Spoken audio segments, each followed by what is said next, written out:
Boa noite, boa noite. Vamos iniciar a nossa aula do dia fazendo uma revisão, ou melhor, revendo um pouco do conteúdo sobre ótica, ok? Então, primeiramente, nós estamos estudando, nós vimos a parte de ondas, as ondas mecânicas, vimos também as ondas acústicas, certo? Vimos as ondas transversais e as ondas longitudinais. E agora nós vamos ver as ondas de uma outra maneira, na forma de luz. A luz também ela é compreendida como uma onda eletromagnética. Então, primeiramente, o que é a luz? Veja, a luz ela é um fenômeno que pode ser analisado de duas formas. Isso que é interessante, a onda pode ser analisada como uma partícula, e essas partículas levam o nome de fóton, ou como uma onda eletromagnética. Então, a luz ela pode ser analisada de uma forma quântica, ou seja, dividida em pequenas partes, em partes muito pequenas. A menor parte é o fóton. Boa noite, Sequil.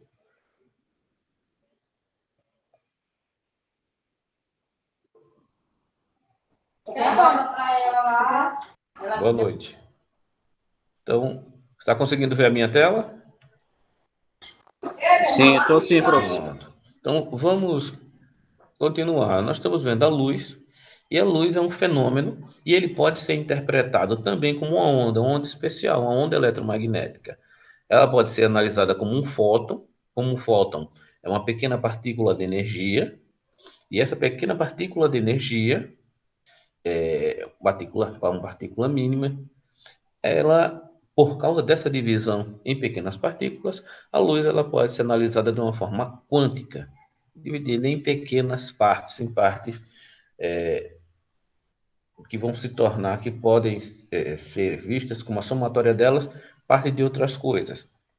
Mas ela tem uma parte básica, uma partícula básica, que é o fóton. E pode ser entendida como uma onda eletromagnética. Então, como uma onda eletromagnética, ela tem um componente de campo elétrico, componente de campo magnético, e vai se comportar como uma onda. Ela vai ter velocidade, ela vai ter comprimento de onda, ela tem lambda, tem comprimento de onda, ela tem velocidade, ela tem frequência. Então, por isso que se diz que a luz é considerada a onda-partícula. Ela é chamada de onda-partícula. Então, a teoria da luz, ela foi primeiramente, sempre foi estudada durante muitos milênios, mas a teoria como nós come, conhecemos hoje, ou a forma que ela começou a ser estudada como conhecemos hoje, foi desenvolvida pelo físico holandês Christian Huygens. Isso é lá no século XVII, 1678. Então, Huygens tem um princípio. O que é que diz o princípio de Huygens? Todos os pontos de uma frente de onda se comportam como fontes pontuais de onda secundária. Depois de um intervalo de tempo t, as novas posições de frente de onda é dada por superfícies tangentes a essas ondas secundárias. Esse entendimento de Huygens é interessante. Por quê? Nós não sabemos como é uma onda eletromagnética. Nós não temos uma visão física dela. Nós apenas podemos fazer representações matemáticas, até físicas, mas que nós não podemos assegurar a onda eletromagnética ela tem esse formato. Então, Huygens, ele nos dá uma ideia de onda. Porque a onda ela possui um comprimento de onda. E o comprimento de onda é a distância entre uma frente de onda e outra frente de onda. Ok? Então, o que acontece? Ele vê como se cada frente de onda fosse uma fonte, tá vendo esses pontos pretos? Cada elemento desse é uma fonte pontual de uma onda, que emite uma onda. Isso para poder facilitar o entendimento. E ele é tangente à propagação da onda. Então, o que acontece? Cada fonte dessa gera uma nova fonte. E quando ele chega na distância da frente de onda, essa frente de onda transforma-se num novo ponto que vai gerar outras ondas com o mesmo comprimento. Então, sendo assim, você tem o comprimento de onda. Você tem as frentes de onda e cada frente de onda com seu comprimento de onda gerando novas ondas. Olha o que é que ele diz aqui, ó. A localização atual da frente de onda, de uma onda plana viajando para a direita no vácuo está representado pelo plano AB, certo? Eu tenho aqui o plano AB. Ao que acontece? Perpendicular à página. Nós podemos ver aqui, ele está o plano AB perpendicular à página, certo?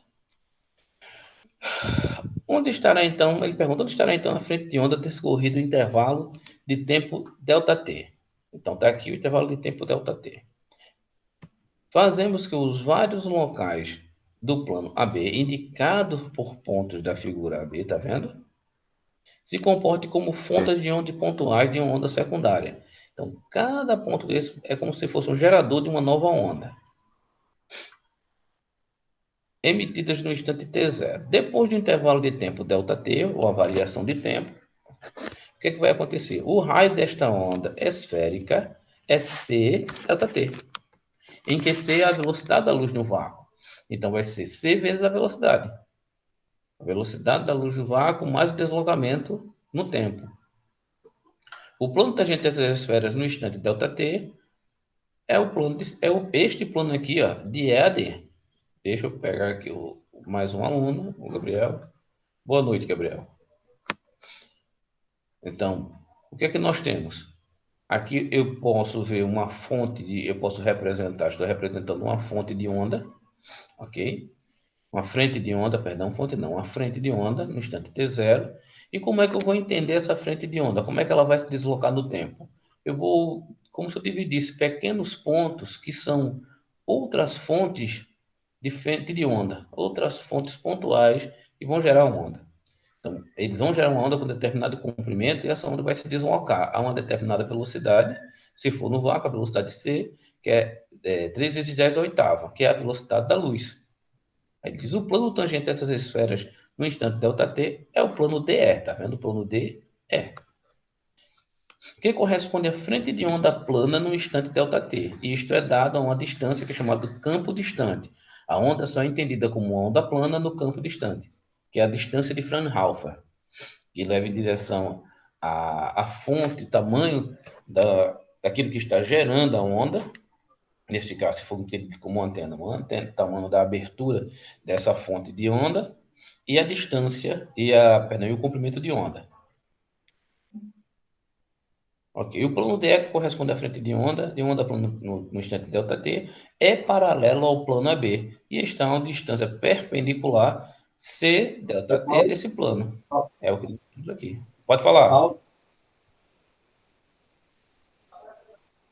Está apresentando Tô, se alguma você não coisa? consegue ver, eu vou parar e vou compartilhar novamente, tudo bem? Tá bom, tá bom.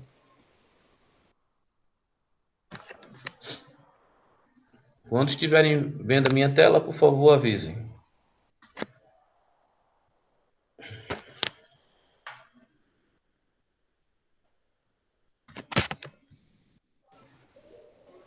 Negativo. Acho que sou eu aqui. Para mim, Tá para mim tá conseguindo tranquilo. ver? Sim, senhor. Zaqueu, Para mim tá, professor. Sim. Vou sair e vou voltar. atualiza tua página. Sim, Eu espero você deixa eu voltar. atualizar aqui.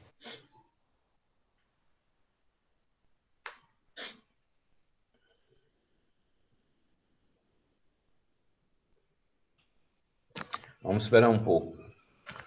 Pronto. Consegue ver agora, Gabriel?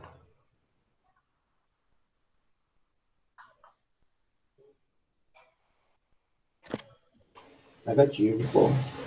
É aí que eu vou atualizar de novo. Deixa me fazer aqui. Aparecendo a tia Isa, viu? Já que eu disse que tá, você tá vendo. Vou parar e eu vou fazer novamente. Sim, para mim Faz, eu faz o tô seguinte, visualizando tente tranquilo. compartilhar a sua tela, Gabriel, para ver uma coisa. Tente compartilhar a sua tela.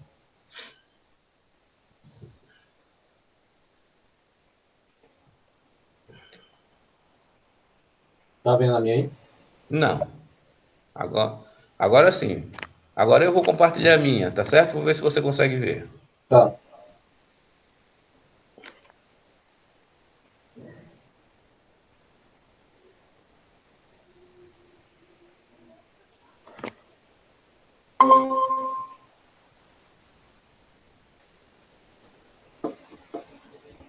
E agora? Negativo. Eu acho que é a minha internet, Paulo, que ela tá meio lenta aqui mesmo. De vez em quando a voz trava aí. Então, deixe de compartilhar o seu compartilhamento e abra a apresentação. Eu vou desligar aqui o navegador. Pode continuar aí. Eu vou desligar o navegador e vou entrar novamente. Pronto, eu espero você voltar. Tá. Okay. Esperar o Gabriel voltar aqui um pouquinho. Tudo bem. O professor fez o teste lá no seu osciloscópio? Rapaz, eu baixei o material. Baixei hoje, porque tá tendo fechamento de alguns da pós-graduação, então foi necessária ajuda para fechar alguns relatórios. Aí eu só pude baixar hoje. Baixei hoje para instalar amanhã e começar a testar. Para ver funcionar. Bom, sucesso com ele. Eu tenho um SSD, tiver interessado, quando a gente tiver próximo, eu posso alinhar para o senhor. Pronto, meu irmão. Tranquilo. Quanto é o SSD? Não, o senhor só amizade já baixa, porque da forma que o senhor está, para mim, ensinando, é muito importante, isso aí é o de menos. Ah, meu irmão, eu só agradeço, mas se você quiser vender, a gente dá um jeito de comprar. Fica tranquilo. Para ajudar também. Não ter perda nenhuma. Gabriel voltou. Voltei. Para mim não está aparecendo não, Paulo. Pode continuar, eu vou vendo aqui. Pode continuando. Eu só vou tentar compartilhar mais uma vez. Caso você não veja, você pode abrir a apresentação do módulo 5. Tá bom. Deixa eu tentar mais uma vez aqui. Caso você não veja, você pode tentar com a apresentação do módulo 5. Deu sinal aí. Sim. Deu sinal. Eu não sei, eu acho que deve ser minha internet. Pronto. Eu tô baixando aqui já o arquivo aqui. Ah, agora foi. Agora tá vendo, né? Agora foi. Agora sim. Tava faltando o Cláudio. Cláudio chegou e vai funcionar as coisas agora. Então, nós estamos vendo a apresentação do módulo 5, uma revisão daquilo que nós vemos, que a nossa aula termina, nosso curso termina segunda-feira, né?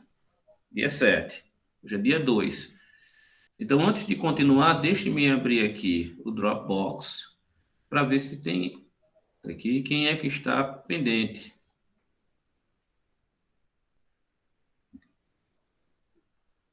Eu estou pendente. Quem é que... Eu estou pendente de trabalho. Trabalho escrito.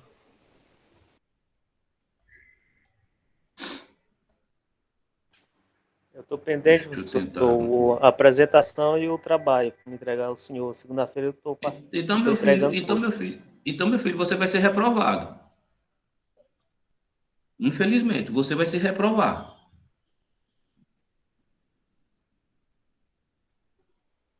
Que segunda-feira é para eu fazer a final. Eu avisei a todo mundo. Quem tiver uma prova, quem faltou a primeira prova, ou quem não sei. Se até o dia de hoje você não fez, é difícil acreditar que você vai conseguir fazer até segunda-feira.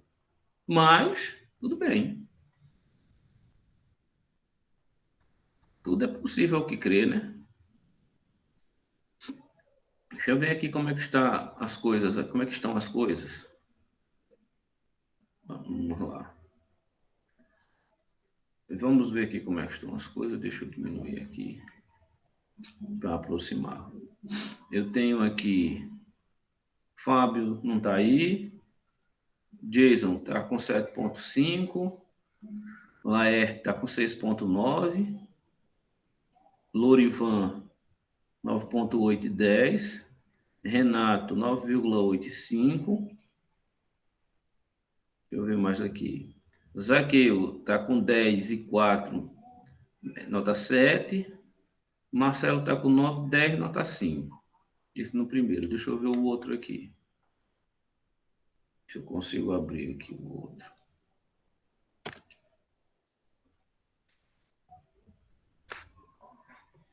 Eu acho que eu vou acabar fazendo a prova com todo mundo nas próximas disciplinas, para ver se facilita, né? Cláudio só fez a primeira nota, tirou 7. Na segunda nota, nada. Fabris, 9,5. Gabriel, tá faltando um trabalho seu, né, Gabriel? 9,5. Positivo, trabalho. Tem o Jason, Jardielson, fez só a prova.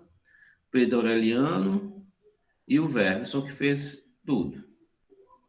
Então, olha aí, porque é complicado. Aqui eu preciso botar 0. Aqui eu preciso botar 0. Aqui eu preciso botar 0. Aqui eu preciso botar 0. É um pouco complicado para mim, né? Fica numa situação difícil. Eu, sinceramente, não gosto de ter aluno reprovado. Entretanto, porém, sobretudo, aqui é dia 2/6. Deixa eu ajeitar aqui. 02, 06. Aqui é dia 7/06. Para terminar. Dia 7/06. Pronto. Esse aqui já foi. Vou botar presença hoje, dia 2/06. Só um momento, senhores. Desculpe, tá pegando esse tempo para fazer isso aqui, que eu já faço a chamada e vocês já ficam sabendo as pendências, né? Vamos lá. Presente aqui. Eu tenho o Cláudio. Fabrício não está presente. Gabriel está presente. O Jason nunca mais apareceu. O Jadielson não está, Pedro não está e o Ververson não sei por que não apareceu ainda. E aqui eu tenho presentes. O Fábio não está. O Jason não está. Oh, meu pai da glória, desculpe. Fábio não está. Jason não está. O Beval não está. Laek não está. Renato não está. Romulo não está. E só tem que estar presente aqui é o Zaqueu. E o Marcelo também não está. Nós vamos fazer revisão hoje. Dia 31, revisão do módulo 5. Daqui a pouco eu termino de colocar aqui. Bom? Vamos para cá. Alguém quer apresentar algum trabalho hoje? Ou não? Acho que vocês já apresentaram, né? Tá faltando só o Cláudio que não apresentou nenhum. É isto mesmo? Correto, Paulo. Pronto. Então, vamos continuar. Nós estamos vendo a revisão do último módulo, que é o módulo de ótica, certo? Então, nós estamos vendo que a luz, ela é um ser, podemos assim dizer, ela é um fenômeno interessante. Ela é um fenômeno chamado de onda-partícula. Como partícula, ela pode ser analisada como um fóton, que é a sua menor parte, por isso que ela tem um fenômeno quântico porque é dividido em partes muito pequenas, e ela também pode ser analisada como uma onda. Como uma onda, ela tem que ter uma frente de onda. E como é que fica essa frente de onda? A frente de onda, segundo o princípio de Huygens, desenvolveu a teoria luz já era estudada há muito tempo, mas visto a luz como uma onda, ele começou a ser desenvolvido isto no século 17, 1678. Então, Huygens disse o seguinte: todos os pontos de uma frente de onda se comportam como frontes pontuais de ondas secundárias.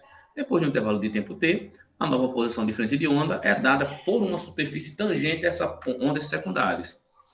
Então, se isso daqui for uma onda, AB é uma onda, certo? É uma frente de onda. Então, partes dessas ondas podem ser entendidas como fontes. Essas pontinhos pretos serão novas fontes de ondas secundárias. E essas ondas têm um comprimento de onda, tá vendo? Todas elas têm um comprimento. E elas vão se distanciar a uma determinada velocidade c, e passado um tempo ΔT, elas formarão uma nova frente de onda, que é vista como uma onda plana. O que é uma onda plana? Imagine que você está lançando uma onda, você está jogando uma pedra no lago. Aí você vê que ela forma aquela circunferência ao redor da pedra, né? Para todos os lados. Isso daí seria a onda, ok? O que acontece com a frente de onda? A onda eletromagnética, imagine que ela vai ser o tamanho de um arco, por exemplo, como um arco desse aqui. Ela tem o comprimento dela, o tamanho desse arco. Então, o que acontece? Esse tamanho de arco, para cada ponto nesse tamanho de arco, ele gera outros arcos do mesmo tamanho. É isso que o Rogue está dizendo. Só que se eu estiver longe o suficiente da onda eletromagnética, eu não vou ver ela como um arco. Eu vou ver ela como um plano, como uma tábua reta. Então, eu já não vejo ela mais como um arco, inclinada. Eu vou observar ela como se ela fosse um plano. Dá para entender ou não? Sim. Sim, professor. Pronto. Então é isso que Hughes está dizendo. Essa distância em que eu vejo a onda e ela se parece plana para mim, eu estou vendo ela não mais como um arco, mas como um plano, certo? Como eu estou vendo aqui essa linha de A a B, isso aqui é uma onda plana. Ou a linha de D a E, também é uma onda plana. Então, a distância em que eu vejo isso como uma onda plana é chamada de distância de Fraunhofer, ou campo distante, que ele é dado pela relação entre a abertura, o tamanho da abertura da minha fonte de onda e o comprimento de onda. A relação disso, do tamanho da fonte da abertura, disso que está gerando a onda, e o comprimento de onda. Há uma relação, e daí se tira o campo distante. Tudo bem? Posso continuar até aí? Uhum. Pode. Pronto.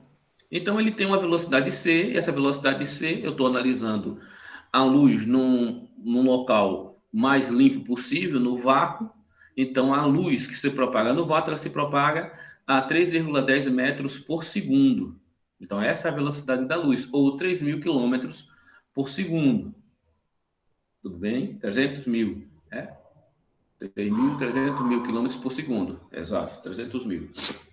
Então, em um segundo, ela percorre 300 mil quilômetros. Então, ele vai explicar essa figura do jeito que eu expliquei, da forma que está aí. O que acontece? Aqui eu posso ver como é que é formado a frente de onda. Então, a distância entre essas frentes de onda, nós vimos se eu tiver uma onda, como é o nome? Uma onda longitudinal. Como é que eu vou medir o comprimento de onda? É a distância entre uma compressão e outra compressão. E se eu tiver numa onda transversal, é a distância entre dois picos. Eu tenho aquele referência de onda senoidal, né? E a distância entre dois picos é que eu vou ter esse comprimento de onda. Já numa onda eletromagnética, eu vou mostrar aqui mais ou menos a ideia de uma onda eletromagnética. Deixa eu abrir aqui, ó.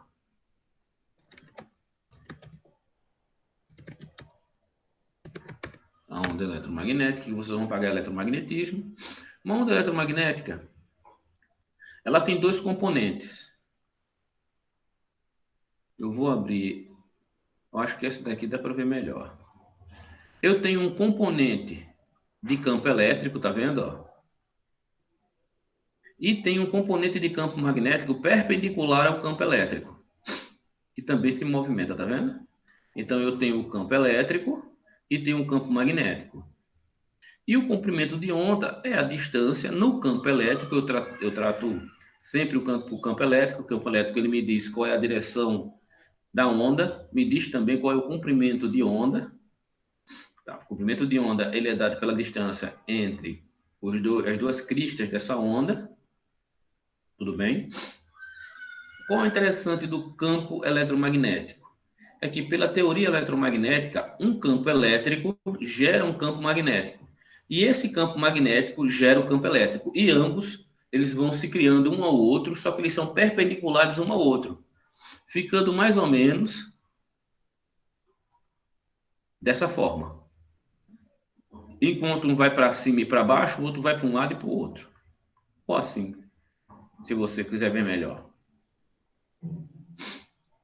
Eu sei que é complicado. Uma das disciplinas que consideram mais complicadas no curso de engenharia é a disciplina de eletromagnetismo. Eu não considero, mas tem quem considera, né? A maioria considera, mas não é difícil. É só a gente começar a usar um pouco mais a nossa abstração que a gente vai conseguir ver. Mas a disciplina não é sobre ondas Não é sobre eletromagnetismo, mas sim, nós estamos vendo uma onda eletromagnética mais ou menos como ela pode se desenvolver. Tudo bem até aí?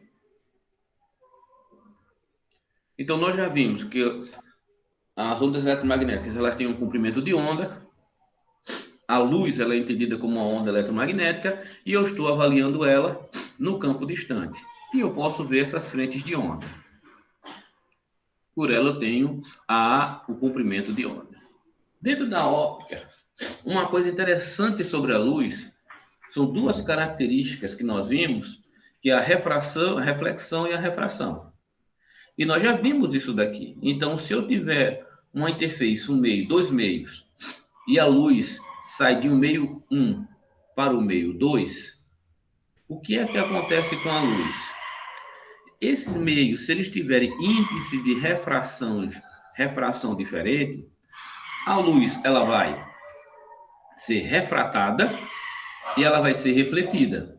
Nós podemos ver por esse experimento. Aqui eu tenho um feixe luminoso muito forte e eu posso ver que parte dessa onda ela entra no líquido, ela está no ar, entra no líquido e ela muda a angulação que ela estava indo. E parte dela reflete na luz. Essa parte refletida, ela tem uma angulação interessante a esta parte que está de onda incidente.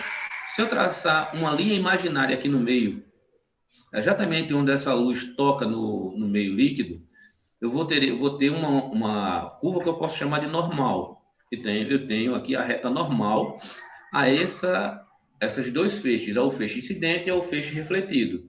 O que é interessante? Se eu traçar essa reta normal, o ângulo que eu tenho entre o feixe incidente e a reta normal e o feixe refletido e a reta normal é o mesmo.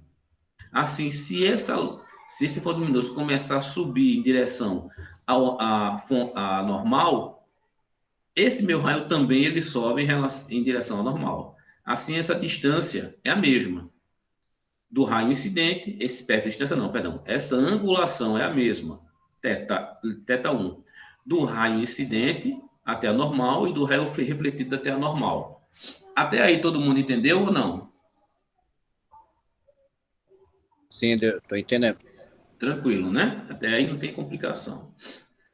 E o que é que vai acontecer? Essa onda refletida, ela também vai ter uma angulação de variação em relação a essa normal. Se eu continuar descendo com a normal, eu posso ver, se eu continuar descendo com ela aqui, eu posso ver que esse raio tem uma angulação que eu vou chamar de θ2. E esse raio é chamado de refratado.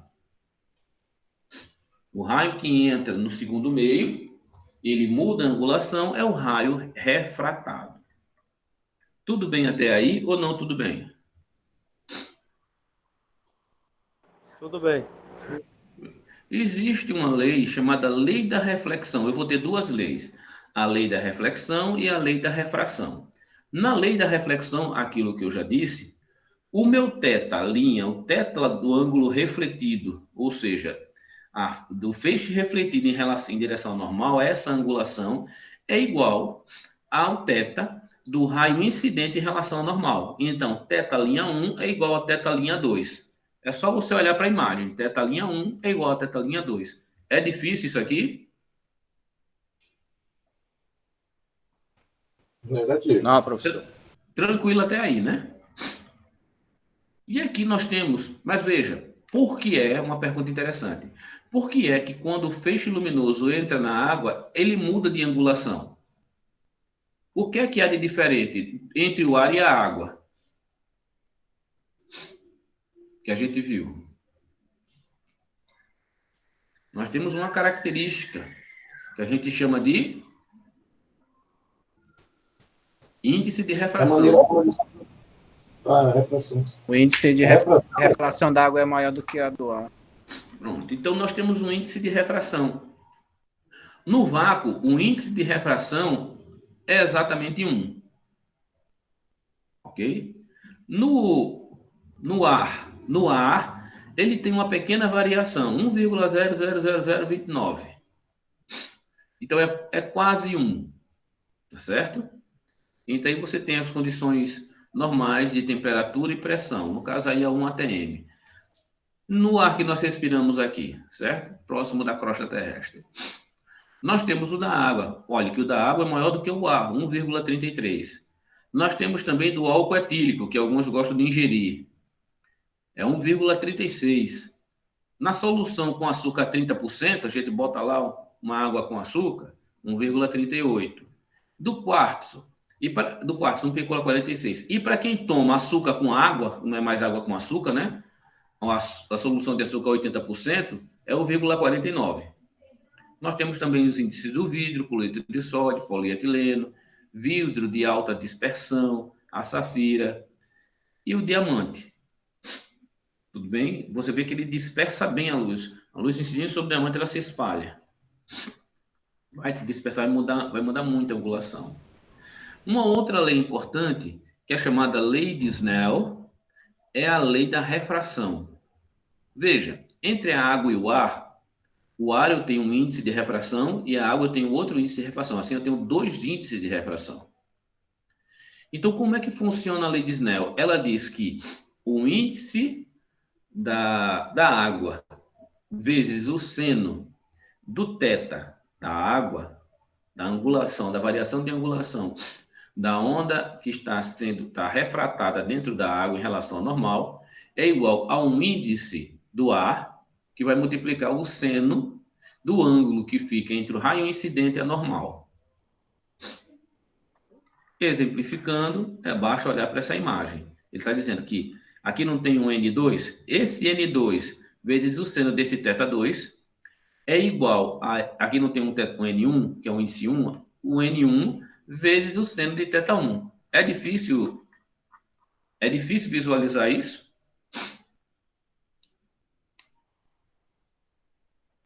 Nossa. Senhores?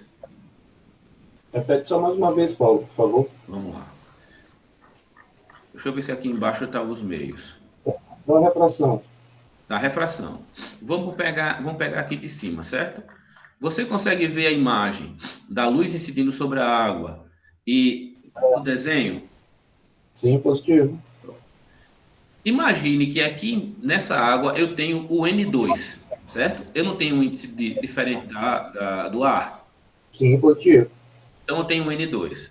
A lei de Snell é uma coisa simples. Ela diz que esse índice 2, esse N2, vezes o seno de θ2, é igual ao índice 1, o N1, vezes o seno de θ1. Só isso. Lá porque já feita a equação, ficou só de um. O θ2, né? Ficou só de um lado. O θ está aqui, ó, o θ2 aqui, ó. Que não, lá na fórmula, lá embaixo. Está aqui o θ2. Sim. N2 seno de θ2 é igual a N1 seno de θ1. Alguma dificuldade em entender essa equação? Negativo. Eu estava só olhando a equação aqui, eu não vi essa daqui que estava dentro do quadrinho. Agora, se eu quiser saber... se eu quiser saber quem é o θ2, nós já vimos que os índices de refração, eles já foram identificados, né? A gente praticamente já aprende de muitas coisas na natureza, não é isso mesmo? Sim. Mas e o seno? Como é que eu calculo? E o seno não. E o ângulo? Como é que eu consigo esse ângulo? Então, veja aí. Se eu tiver a angulação 1, se eu tiver o ângulo 1, o θ1, como é que eu consigo o θ2? Basta apenas um ângulo, né? Para poder conseguir o outro. Você precisa pelo menos de um ângulo. Porque os índices de refração nós já temos. Sim. Então, se eu quiser saber o θ2, simples. Veja, em N2 seno de θ2, N1 seno de θ1. Se eu quiser saber o θ2, por exemplo, basta eu dividir ambos os termos por N2. Vai ficar N2 dividido por N2 dá 1, fica seno de θ2. N1 dividido por N2 fica N1 sobre N2 vezes seno de θ1. Positivo. Se eu quiser só esse θ, basta eu aplicar dos dois lados o inverso da função seno. Qual é o inverso da função seno? É o arco cosseno, né? É o arco cosseno. Então, se eu aplicar arco cosseno do seno, corta, fica somente θ2. E aqui vai ficar o arco cosseno de N2 dividido por N1 vezes o seno de θ1. Sim. Isto vai me dar o ângulo 2. Uhum. Tudo bem? Ok. Posso fazer a mesma coisa que o ângulo 1, né? Não tem diferença nenhuma. O quê? Pode repetir, por favor? Posso fazer a mesma coisa com o ângulo 1, não tem diferença nenhuma. Pode. Se você tiver uma angulação 2, vai ser o inverso. Vai ser quem? Olhando para cá. Vai ser θ1 vai ser igual a N2 dividido por N1, né? Vezes o seno de θ2. Então, quem vai ser θ1? θ1 vai ser o arco cosseno de N2 dividido por N1 vezes o seno de θ2. Ok. Tranquilo? Ok. Não tem dificuldade alguma. Aqui nós vamos ver a lei da refração em relação à angulação. Existe um ângulo que nós já vimos lá, que é o ângulo crítico aonde essa onda ela pode incidir. E cada vez que essa onda incide com uma determinada angulação, ela vai começar a variar, não vai? Porque faz o quê? Ela vai fazer a onda mudar de direção. Então, dependendo da angulação que ela incida sobre a água, essa onda refratada, ela também vai mudar a sua angulação. E quando ela muda a angulação, ela pode variar o comprimento de onda. Como aqui, ó, você vai ter um lambda 1, tá vendo? Mas quando ela entra na água, ela vai inclinar, vai mudar a sua angulação e ela vai ter o que agora? Um lambda 2. É aqui eu estou tratando do vidro, né? Ela vai ter um lambda 2. O que acontece também nessa onda? Veja, cada vez que a minha onda ela se aproxima, a onda incidente se aproxima mais da normal, esse θ2 ele vai se distanciar da normal. Enquanto o θ1 vai chegando perto da normal, o θ2 ele vai se distanciando. Alguma dúvida? Agora, por que isso acontece? Isso acontece em relação ao índice de refração. Então, vai variar de acordo com o índice de refração. Primeiramente, se eu tiver o θ N2 igual a N1, significa que eu tenho um único meio, não é isso? Então, não tem variação no meu θ2. O meu θ2 vai direto. Ele não muda o ângulo. Ou seja, θ1 aqui, ó, essa distância aqui é igual a essa daqui. Oxi. Se meu N2 for maior do que meu N1, então o que acontece? Estou com a mesma angulação, não modifiquei o feixe incidente. O feixe incidente está no mesmo ângulo, o mesmo θ1. O que acontece? Se meu N2 for maior do que meu N1, o meu θ2 vai se aproximar da normal. Alguma dúvida? Basta meu N2 ser maior do que N1. O que acontece? Se isso aqui for o ar e aqui for a água, esse ângulo se aproxima da normal, ele diminui. Ele é menor do que θ1. Então, Tudo bem? basicamente dizer que eles são diretamente proporcionais, não é isso? Não são, eles não são exatamente diretamente proporcionais, porque ele depende do índice de refração. Se θ1 depende do se meio. aproxima da normal, θ2 também se aproxima, né? Repete, por favor. Se θ1 se aproxima, se θ1 diminuir, θ2 também diminui, não é isso? A angulação. Se eu tiver o N2 maior do que o N1, né? Positivo.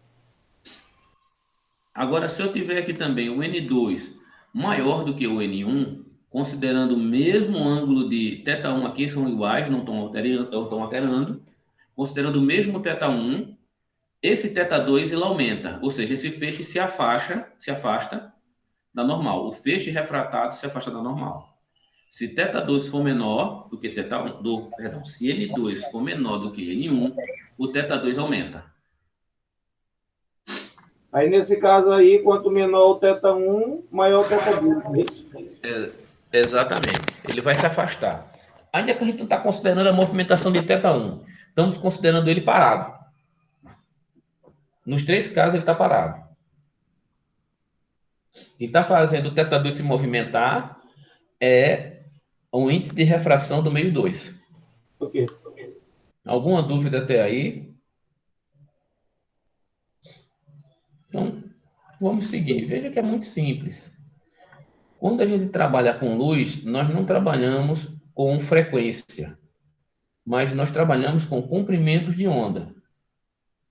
Tá bom? Então, nós temos comprimentos de onda aqui entre 330, mais ou menos, 330 nanômetros, até 800, ou maior do que 800 nanômetros. Lembrando, o que é um nanômetro? Um nanômetro é 1 milímetro dividido por 1 milhão. Tudo bem? Por quê? Alguma dúvida até aí?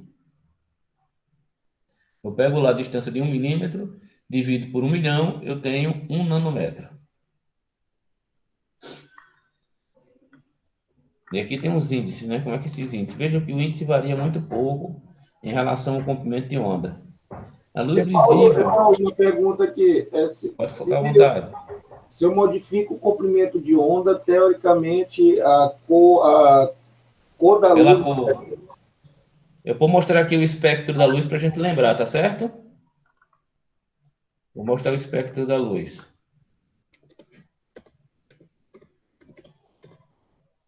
Espectro da luz. Então, tá aqui, tá o espectro da luz. Deixa eu ver se eu vou pegar aqui. Esse aqui tem. Pronto. Da luz visível. Mas aqui ele está dando em frequência. Eu quero em nanômetro. Ele não precisa calcular. Aqui tá vendo, ó. Eu vou ter que as cores chamadas cores mais frias, né? Tem menor comprimento de onda. Vão ficar aqui perto de 350 nanômetros. E as cores mais quentes dentro da luz visível, até um pouco mais do que 700 nanômetros. Acima disso aqui, eu já tenho o infravermelho, e abaixo de 350 eu já vou ter o ultravioleta.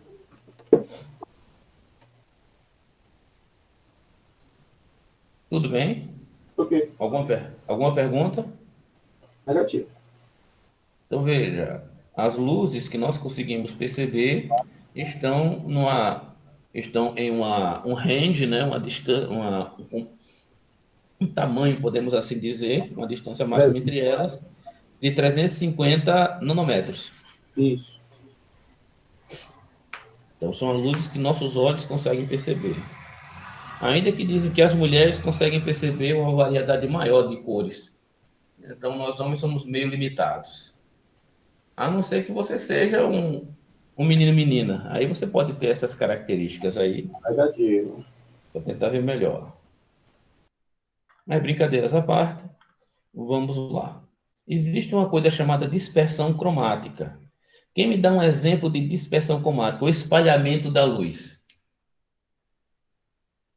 Um fenômeno de espalhamento da luz ou dispersão cromática. É o arco-íris. Exatamente. O arco celeste ou o arco-íris. Ele é um exemplo de dispersão cromática. Então, quando a luz incide, ela varia de angulação, não é? Quando ela varia de angulação, ela varia também de comprimento, não é isso mesmo? Positivo. Quando ela varia de comprimento, o que é que ela muda? Ela muda a cor, né? O lambda dela muda a A cor. frequência, Ela muda. Na verdade, quando a gente trabalha com luz, Cláudio, nós não trabalhamos mais com frequência, mas com comprimento de onda. Nós dizemos que no momento que ela muda a angulação, ela vai mudar o comprimento de onda. Se ela muda o comprimento de onda, aparentemente ela está mudando o quê?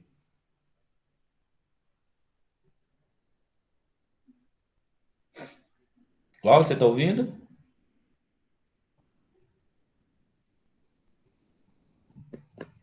Alô? Será que eu caí aqui? Não, mas vamos lá. Mas vocês estão conseguindo entender, né? Sim, Quando incidiu sobre a gotícula d'água, ela foi para um outro meio. Quando ela foi para um outro meio, ela muda de direção, por causa da angulação. Quando ela muda de direção, ela muda também o comprimento de onda. Quando ela muda o comprimento de onda, o que acontece? Ela muda a cor.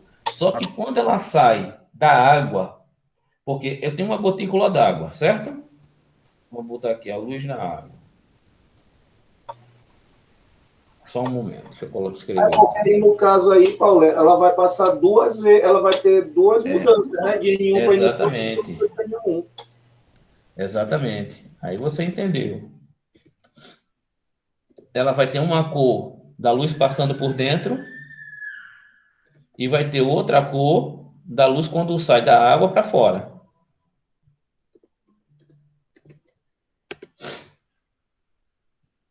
Aqui dá para entender bem.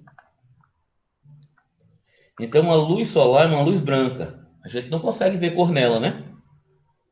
Porém, quando a luz entra dentro da gotícula d'água, o que acontece? Ela altera o quê? A angulação. Quando ela altera a angulação, ela altera o comprimento de onda. Isso. Ela começa a passar para dentro da faixa da luz visível. Sim. Quando isso acontece, ela vai chegar na borda, na outra borda, e o que é que vai acontecer? Se ela está mudando de meio, parte dela vai ser refratada, né? E parte dela vai ser o quê? Refletida. Quando ela é refletida, o que acontece com a luz? Ela começa a também variar o comprimento de onda. Então aparecem novas cores, que não era visível antes. Quando ela incide sobre a borda da gota, parte dela vai ser refletida e parte vai ser refratada de novo, não é isso? Positivo. Essa parte refletida, essa parte refratada para a área externa, ela vai apresentar outro comprimento de onda, podendo ser apresentado mais cores. Alguma dificuldade nisso? Negativo. Não é simples? O princípio físico? Sim, sim. E a matemática também não é difícil. Tranquilo até aí? Sim, professor. E ele coloca até, ó, que já é calculado qual é o ângulo entre a onda que entra dentro da gota e a onda que sai da gota. 42 graus. Então, isso daqui é esse fenômeno cromático. A luz também ela pode ser polarizada. Então, vamos entender o que é polarização. Então, se eu tenho um raio polarizado, não polarizado, certo? Deixa eu tentar mostrar uma imagem. Um raio polarizado, ele diz respeito ao campo elétrico. Então, eu não vou parar agora para explicar o que é campo elétrico, mas vamos tentar entender pelo campo magnético. O que é o campo magnético? Quando você tem um ímã, você tem linhas de onda que saem do polo norte para o polo sul, não é isso? A gente faz a convenção disso? Todo mundo não sabe disso? Sim. Alguém aqui nunca brincou com ímã? Eu recomendo brincar.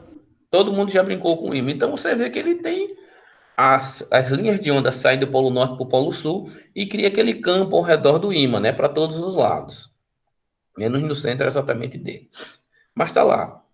Veja, essa onda, ela tem uma direção. Ela sai do polo norte para o polo sul. Então, essa onda não polarizada, que está se propagando no ar, a luz não é uma onda eletromagnética, ela tem um componente de campo magnético e um componente de campo elétrico. Então, o que acontece? Quando essa onda ela incide sobre o meio, o que vai colocar? Vou até ler para ficar melhor. Um raio de luz não polarizada, ou seja, aqui está a direção do campo eletromagnético. Não está na direção da luz, ele está aqui perpendicular, tá vendo? Aqui eu tenho o raio e as ondas estão perpendiculares ao campo elétrico. O campo elétrico está perpendicular a que direção? A luz que estava se propagando no ar, incide em uma superfície de vidro com um ângulo de incidência igual ao ângulo de Brewster. O ângulo de Brewster, eu coloquei aqui, ó, o ângulo de Brewster é o ângulo no qual a onda, chamado de ângulo crítico, é um ângulo no qual a onda, esse raio que está sendo refratado, ele não sai mais do meio. Ele não sai mais do meio 2, por exemplo, do meio 1 para o meio 2. Ele é todo refletido para dentro do próprio meio. Imagine que eu tenho aqui, ó, uma fonte luminosa sai de dentro da água para o ar. Como eu disse a vocês, dependendo de como a onda, o feixe de onda luminosa, você pegar esse aqui e começar a virar ele, o feixe de onda luminosa, se ele estiver retinho, ele vai sair aqui no ângulo reto. Quando eu começar a inclinar, parte dele vai ser refletido para dentro da água e parte refratado. E sempre com a variação angular. Só que se eu inclinar ele demais, vai existir um ângulo chamado ângulo crítico, no qual nada mais sai de dentro da água para o ar, mas ele fica aqui na borda da água. Não sei se eu coloquei essa imagem, botei não. Mas tem lá no livro, tem no material. Então, a partir desse ângulo, todos os feixes luminosos, eles continuam dentro da água e não saem mais para o ar. Esse é o ângulo crítico. Um ângulo no qual eu tenho a reflexão total. Tudo bem? Nesse caso, eu vou ter, experimentalmente, que um ângulo de Bellster é aquele para o qual os raios refletidos e refratados são mutuamente perpendiculares um no outro. Ou seja, eu vou ter que θB mais θr, onde θB é o ângulo refratado, o ângulo refratado é θr, e θB é o ângulo refletido, um é um tanto refratado, outro é um ângulo refletido, e a soma dos dois é igual a 90. Não importa se é 45 e 45, se é 60 e 30, mas o somatório dele 90. O ângulo de Brewster, que é esse θB, nada mais é do que o arco tangente do N2 dividido por N1. Porque a tangente não é o seno dividido pelo cosseno? Lembram? Sim, professor. Então, esse aqui é o ângulo de Brewster. Se eu tiver o N2 e o N1, se eu calcular o arco cosseno, eu tenho o ângulo de Brewster. E aqui o que ele está dizendo? Considerando aqui, se isso aqui for o ângulo de Brewster, se essa onda estiver não polarizada, quando ela for refletida, ela fica polarizada. O que é mais ou menos uma onda polarizada nos óculos?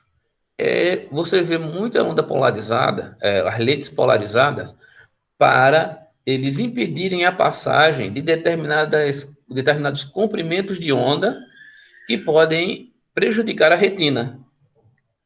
Vocês já viram? Essa aqui é uma lente polarizada. Quando você bota ela para a luz não passa um determinado comprimento de onda, por exemplo, ultravioleta, que pode causar problemas de visão. Tudo bem até aí? Uhum. Alguma dúvida? Alguém já comprou o óculos polarizado ou a película polarizada para colocar no carro? Eu estava Óculos eu já comprei. Pode repetir, por favor? Quem foi que falou? Eu estava com um aparelho aí que tinha sumido, tinha ficado ruim a imagem, aí o cara pensa logo que a parte eletrônica, mas não, era só a película. Somente a película polarizada. Que a película ela é polarizada para cortar uma determinada faixa de comprimento de onda e deixar passar outra. Alguns celulares têm isso aí. A película de polarização. Onde o campo elétrico fica todo numa única direção. Aqueles monitores antigos utilizavam, né, Paulo? Tinha. O pessoal que muito tempo à frente dos monitores utilizava, botava essa película. Né? Eles tinham uma camada de fósforo para poder polarizar a luz. Para que a luz, o campo elétrico ficasse todo na direção que eles queriam. E assim eles conseguiam determinar as cores. Se você lembra, quem aqui é tão velho quanto eu, você tinha as televisões preto e branco, né? Sim. E depois você tinha os tubos de imagem de fósforo para poder polarizar a luz. E assim você tinha já a televisão colorida, que usava o sistema RGB. De red, green Blue. Blue. E eram as cores que você tinha. Verde, a partir dessas cores você fazia as outras cores. Vermelho e azul.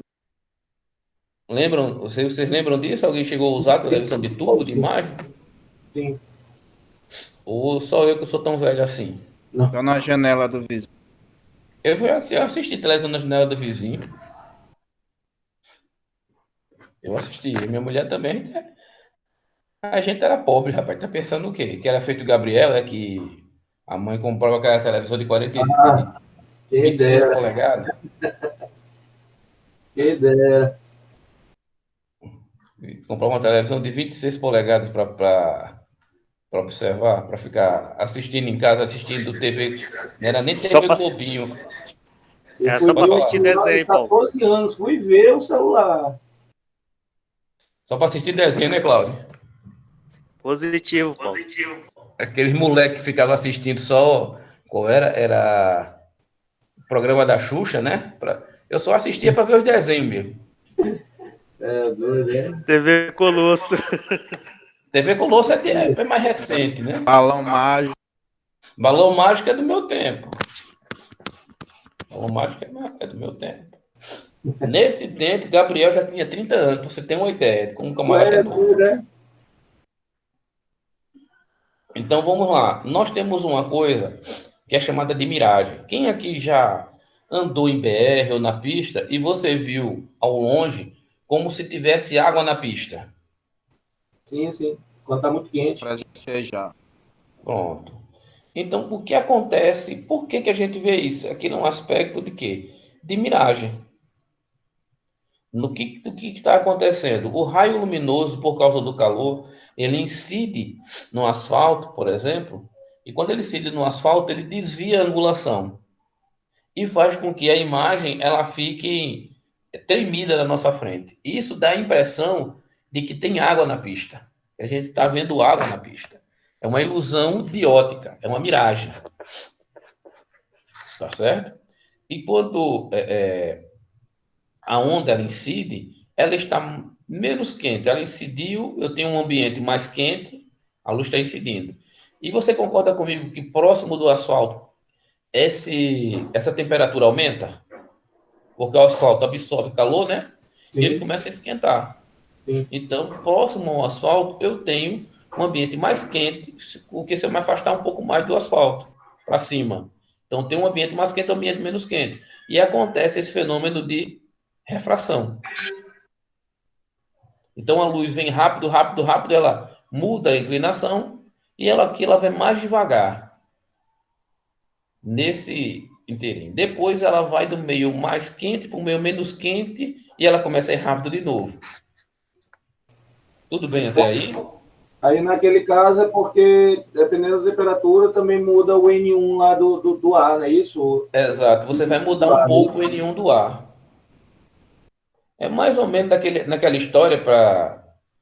Eu não bebo, mas para quem gosta de beber, né? Que você já tomou tantas que você olha para frente e vê aquela loura maravilhosa, dança, beija na boca, chama de meu amor, diz que quer namorar. E quando pergunta o nome dela, meu nome é João. Isso nunca aconteceu com você, né, Gabriel? Com o Cláudio já aconteceu o que ele contou. Foi mesmo, Cláudio. E Mas nós não somos. isso daí é ilusão de ótica. Olha, nós não somos preconceituosos, então pode ficar tranquilo, viu, Cláudio? Ninguém vai pensar mal de você, não. Acontece. Segundo o Zaqueu, diz que o perigo é gostar.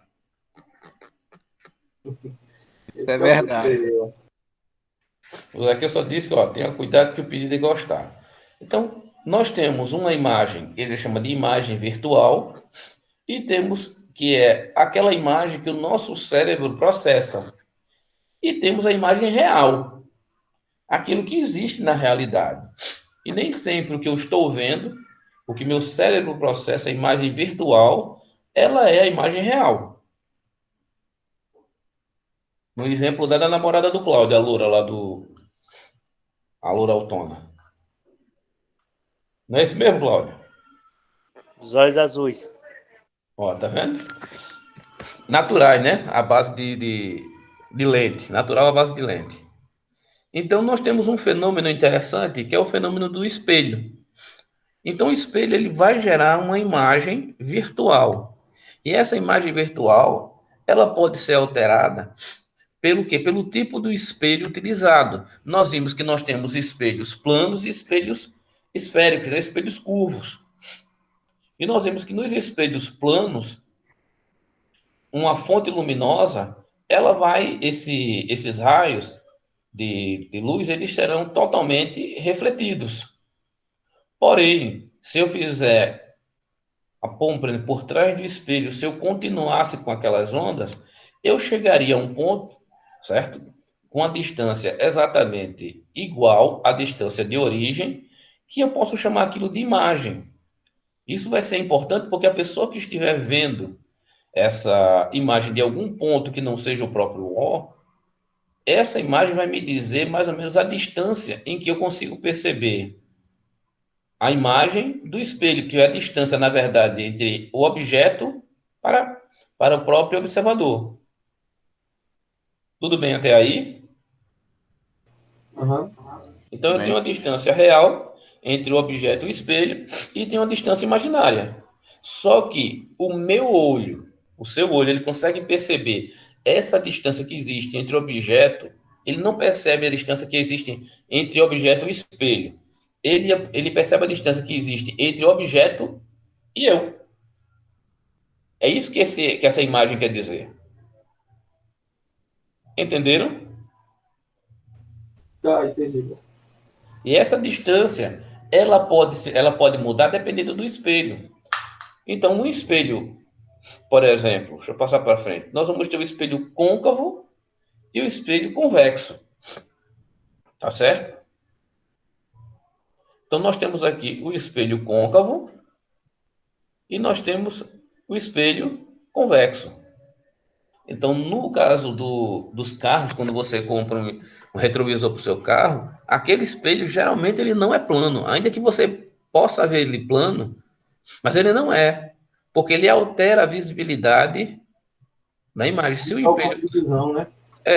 se o espelho for côncavo, ou seja, se ele tiver angulação, o centro dele inclinado para dentro, né? Se eu estiver vendo com a minha mão, uma concha com a minha mão, eu estou olhando para a palma da minha mão, a imagem que eu verei, ela é maior do que a imagem original. É como se eu ampliasse aquilo que eu estou vendo. E se ele for convexo, o que eu estou vendo diminui. Porém, o meu ângulo de visão é maior. Vocês entendem? Eu consigo ver mais coisas. Sim, sim. Aqui eu consigo ver menos coisas, mas eu consigo ver. O objeto é maior, né? Só que o objeto parece estar mais próximo do que realmente ele está. Tudo bem até aí? A imagem é maior. Porém, se o espelho for convexo, a imagem é menor. Porém, o meu ângulo de visão é maior. Eu consigo ver mais coisas. Isso. É por isso que quando você olha no retrovisor do carro, se o carro for novo, você não trocou ainda, você vê que o carro está parecendo pequeno, né? Uhum. Mas você consegue ter o seu ângulo de visão é maior, ou não é? Sim. Você vê mais coisas. Alguém tem alguma dúvida sobre a ideia de espelhos esféricos? O espelho plano e o espelho esférico? Alguma dúvida?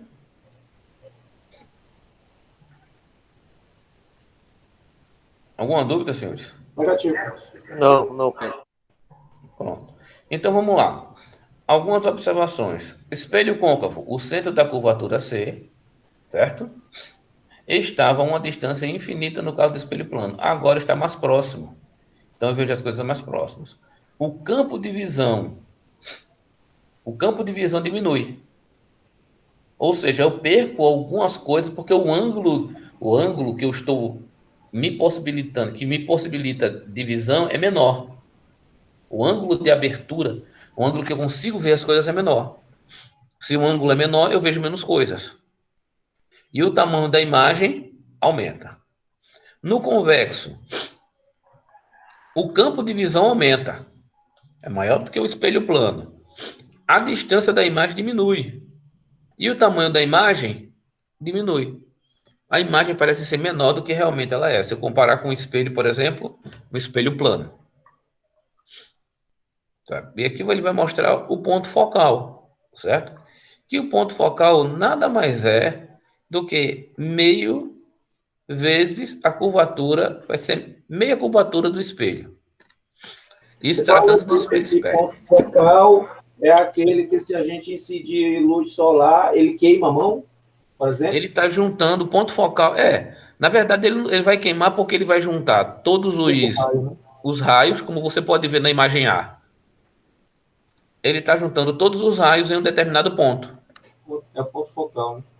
Então, vai concentrar uma quantidade maior de luz. Luz também é energia, então você está concentrando mais energia. Tudo bem? Ok. Alguma dúvida em relação a isso? Isso aqui é para o espelho côncavo. Para o espelho convexo, isso não vai acontecer, porque os raios vão incidir e vão para angulações diferentes, vão para baixo, vão para cima. Aqui não, ele vai tender a ir para o centro. Alguma dúvida até aí, senhores? Ou está tudo ok? Aqui vai mostrar como chegar. Nesse ponto vai mostrar como a gente chega à lei de Snell a partir do comprimento de onda. Veja, se eu tenho um comprimento de onda, tem várias ondas incidentes, incidindo do ar para o vidro. Quando eles entram, o que é que acontece? Eu tinha um lambda, um comprimento de onda para a luz no ar, e agora eu vou ter um outro comprimento de onda para a luz na água, não é? Isso. Você concorda comigo que eu vou ter uma velocidade diferente da onda no meio 1 e uma velocidade diferente da onda no meio 2? Lembra? Sim. Então, essa relação ela pode ser dada em que o comprimento de onda 1 do meio 1 dividido pelo comprimento de onda 2 é igual à velocidade da onda 1 dividido pela velocidade da onda 2. Como é que eu calculo lambda? Não é a velocidade dividida pela frequência? Sim. Então, eu posso fazer uma relação entre comprimentos de onda. Os comprimentos de onda nada mais serão do que as velocidades dividido, o lambda 1 dividido por lambda 2 é diretamente proporcional à velocidade 1 dividido pela velocidade 2. Considerando a velocidade. Se eu fosse tratar com a frequência, seria o inverso, né? A frequência 2 dividido pela frequência 1. Mas eu estou trabalhando com a velocidade. Então, essa relação, lambda 1, comprimento de onda do meio 1, dividido pelo comprimento de onda do meio 2, vai ser igual à velocidade do meio 1, a velocidade da onda do meio 1, dividido pela velocidade da onda do meio 2. Alguma dúvida até aí? Negativo. Vocês lembram lá da lei de Snell, certo? Que era como? N1 vezes θ1, que é igual a N2 vezes θ2. Sim, professor. Se eu quisesse achar agora qual é o meio, certo? Qual é o meio N2? Seria como? N2 seria seno de θ1 dividido por seno de θ2, não é? Vezes o N1. Sim. Se eu desconsiderar o N1, eu vou ter apenas o seno de θ1 dividido pelo seno de θ2. E isto, se eu olhar para cá, o seno de θ1 e o seno de θ2 é diretamente proporcional a quem? A relação lambda 1 dividido por lambda 2, que é igual a V1 dividido por V2. Tudo bem até aí? Sim. É difícil isso até aqui? Não, né? Paulo, eu não consegui enxergar essa parte aí, não. Aqui, ó, você acompanhou lambda 1 e lambda 2, você entendeu lambda 1, lambda 2, V1 e V2? Sim, são diretamente proporcionais, né? Por que são diretamente proporcionais? Quem é lambda? Lambda não é V dividido por F? Então, se eu tiver a relação lambda 1 dividido por lambda 2, eu vou ter V1 dividido por V2, não é? Sim. Alguma dúvida até aí? Negativo. Pronto. E onde é que entra esse teto? Ele vai dizer que essa variação angular da onda do meio 1 para o meio 2, ela é diretamente proporcional ao comprimento de onda 1 dividido pelo comprimento de onda 2, que é diretamente proporcional à velocidade 1. Velocidade 2. Tá. Tranquilo? Tá. É difícil até aí? Não. Não, né?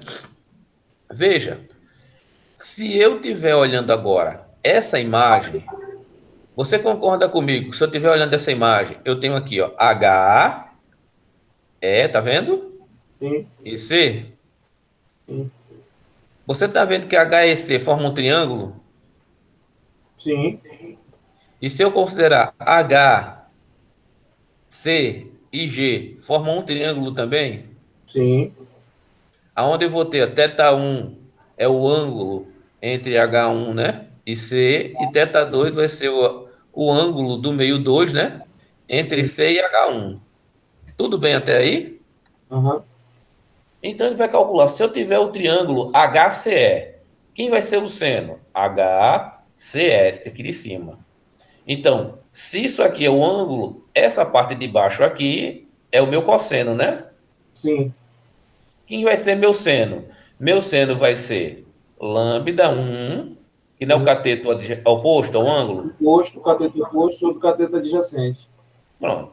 Meu seno vai ser o cateto oposto dividido pela hipotenusa. Quem é? Dividido pelo cateto adjacente. Cateto oposto dividido pela hipotenusa. Vai ser quem? Meu seno vai ser L1 dividido por HC. Isso aqui, ó. A distância, né? Tudo bem até aí? E quem vai ser meu seno 2? Meu seno de θ2 vai ser lambda 2, aqui, ó, Oposto. dividido por quem? HC. Por HC. Tudo bem até aí? Sim. Quem é N? N é o meu índice de refração, que ele é dado pela velocidade da luz dividido pela velocidade do segundo meio. C dividido por V. Tá certo? Então, meu N1 é C dividido por V1 e meu N2 C dividido por V2. Tudo bem até aí? Sim. E como é que fica a relação θ1 sobre θ2? Vai ser quem? C dividido por N1. Dividido por C, dividido por N2. Por quê? Não é V1 sobre V2? Quem é V1 aqui? Se eu multiplicar tudo por V1, V1 vai ser igual a C dividido por N1. Concorda comigo? Sim. E V2 vai ser C dividido por N2. Sim. Ele fez só substituir aqui. C com C não são iguais? Sim. Então vai ficar como? Corta, né?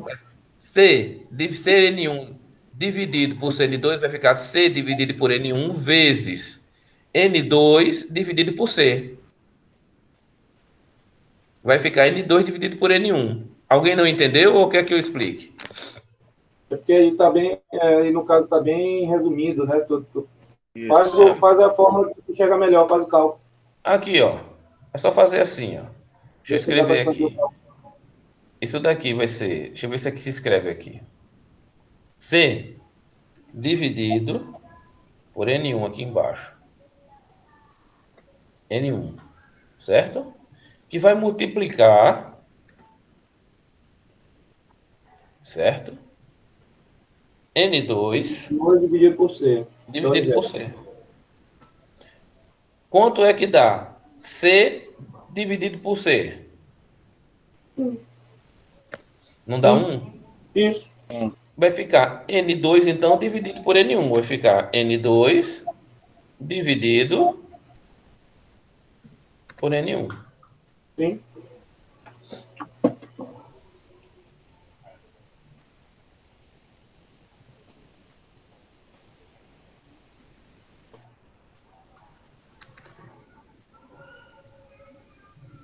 Pronto. Foi por isso que ele chegou. Então, ele chegou que o seno de θ1 dividido pelo seno de θ2 é igual a quem? A N2 dividido por N1. Se eu quiser agora saber essa relação, basta multiplicar esse primeiro termo por N1 e esse segundo termo aqui por N2. Vai ficar como? N seno de θ1, que é igual a N2 seno de θ2. É a lei de Snell. Eu cheguei na mesma coisa, olhando agora pelo comprimento de onda. Sim, sim. Todo mundo entendeu isso ou não? Positivo. Sim, pô. Esclareceu de vez. Pronto, é bem simples, não é difícil não. Veja, nós temos que olhar que cada vez que a onda entra no meio, ela tem uma velocidade. E se ela vai ter uma velocidade, ela vai mudar o comprimento de onda, porque o comprimento de onda não é dado pela velocidade dividido pela frequência. Sim. É interessante nós lembrarmos disso, tá certo? A velocidade no vácuo, nós já temos 300 mil quilômetros por segundo. 3 vezes 10 a oitava metros por segundo. É bom a gente não esquecer. E lambda é igual a c, que é a velocidade, dividido pela frequência. Tranquilo e calmo. Isso vocês precisam lembrar. Existe uma outra coisa. Se eu posso interpretar uma onda como uma função senoidal, vocês lembram que a função senoidal ela tem fase? Uhum. Então eu tenho dois meios. Uma onda incide de um meio 1 para o meio 2. Se ela mudou a angulação, ela mudou o comprimento de onda, ela também vai mudar a fase. Eu vou ter literalmente uma defasagem entre a onda incidente e a onda refratada. É difícil entender isso? Ou não? Isso agora falando Não, frequência, é? Hã? Isso agora na frequência, não é? É. Não, a onda, se eu olhar lá no tempo, ela não é Tá. uma onda senoidal? Sim. Uma onda senoidal. E eu tenho uma segunda onda. A onda está no meio e ela incidiu no segundo meio. Ela vai ter a mesma fase? Não. É isso que ele quer dizer. Ela vai mudar a fase. Ou seja, ela vai estar distante da outra onda em uma determinada angulação. Isso aqui, ó. Deixa eu abrir aqui o MATLAB.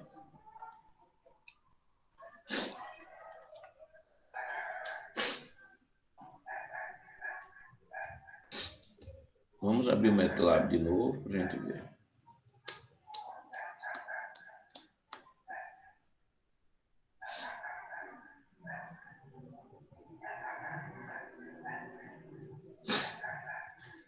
O MATLAB demora um pouquinho, mas a gente vai entender essa parte. Ver se tem mais alguma coisa aqui. As ondas planas, né? A gente já viu. Experimento de Young. Mostra as aberturas, pequenas aberturas. E aqui a gente termina. Vou mostrar somente essa diferença de fase.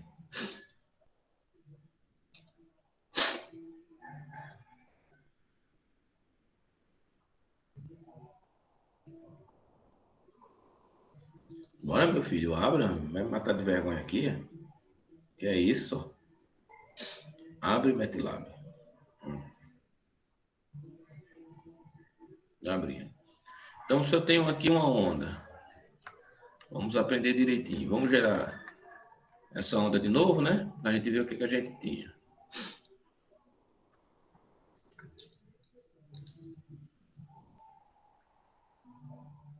Vamos ver o que a gente consegue aqui.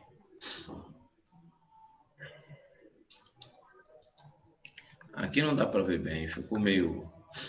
Não ficou muito bonito, não. Vamos diminuir aqui a nossa frequência para 1. E aqui também eu vou colocar uma defasagem de π/4.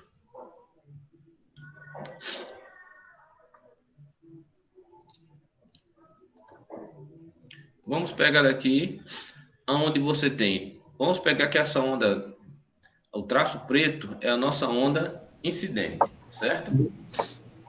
E agora a onda entrou no outro meio. Qual é a diferença dessa onda pontilhada preta para a onda com bolinha azul? É a fase dela, né? Elas estão defasadas. Sim. É isso que quero dizer. Quando a onda incide de um meio para o outro, ela pode defasar. Ela pode mudar a fase. Vou fazer aqui mais um pouquinho mais bonitinho. Deixa eu ver aqui. Vamos mudar em homenagem aqui a... Vamos mudar a cor, né? Figura 2, figura 1. Em vez disso aqui, vamos botar um azul aqui. E vamos mostrar uma bolinha vermelhinha, rosinha, em homenagem aqui ao Gabriel. Que não estava presente na última aula. Pronto. Negativo. Aí nós temos aí duas ondas que estão elas não estão em fase. Vamos ver essas ondas em fase e vamos ver as partes componentes dessa onda. Nós já vimos que uma onda, quais são as partes componentes da onda? Uma onda, ela tem uma amplitude, tá aqui Vm. O que é que Vm vai me dizer? Que dado ele vai me dar? Amplitude. Então, o que é amplitude? Vamos ver. Essa onda aqui, ó, ela está indo de 2 a menos 2. Menos 2. Agora, eu vou mudar aqui a amplitude para... eu vou colocar a amplitude aqui 0,5. 0,5.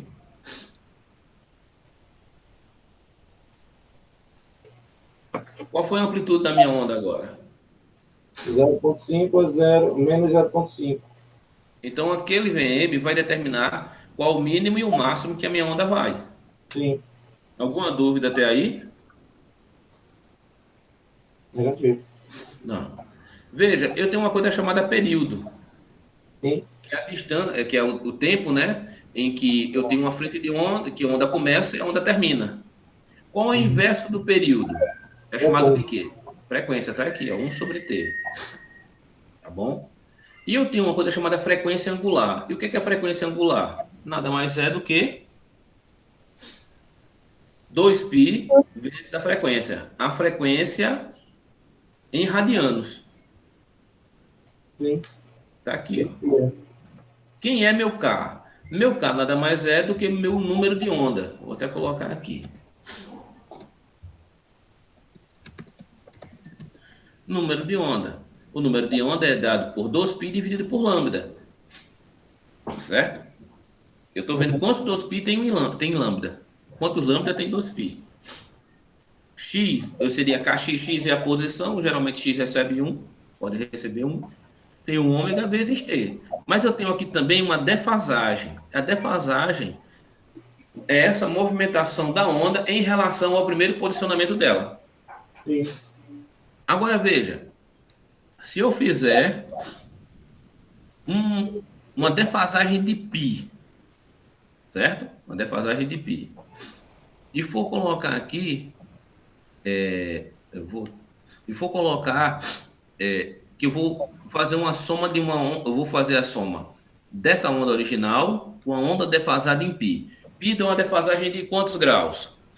180, né? Então, no círculo trigonométrico, se ele começa no zero, está exatamente do lado oposto do zero, né? Sim. Então, como é que fica a relação da minha onda? Primeiramente, vamos olhar a onda. Enquanto uma vai descendo até o mínimo, a outra vai subindo até o máximo. Sim. E quanto é que fica uma menos a outra? 0. 0 está aqui, ó. Aqui eu tenho a onda original. E aqui eu tenho o somatório, né? Uma onda menos a outra. Uma onda que estava no meio menos a outra que está no outro meio. Então, esse somatório é o somatório de uma onda destrutiva. Veja que a minha amplitude continua 0,5. Agora vamos ver. E se eu colocar minha angulação de 0? O que acontece com minha onda? Ela vai ser construtiva. Mas construtiva em quanto? Para ficar melhor nos cálculos, em vez de colocar uma amplitude de 0,5, vou colocar uma amplitude de 1, tá certo? Dá para 2. Se ela é totalmente construtiva, aqui já dá para ver. Duplica. Aqui eu não posso ver, mas eu tenho uma onda em cima da outra. Sim. E aqui eu posso ver bem a minha onda original. Olha a amplitude dela. Era 1.